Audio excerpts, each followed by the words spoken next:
بیماران گذر. زان که هست این سنت خیر البشر. تا توانی تشنه را سیراب کن، در مجالس خدمتی اصحاب کن. بیمار در آرزوی شفا یافتن است، معیوب در آرزوی سالم بودن است. نابینا در آرزوی بینایی است، فقیر در آرزوی یک دهن نان است. اکثریت ما همه این نعمتها را داریم، اما به جای شکر و قناعت ناشکری و شکایت میکنیم.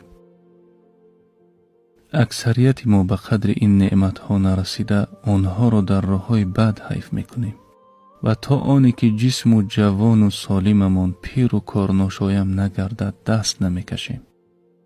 خوش به حال کسانی که در ایام جوانی به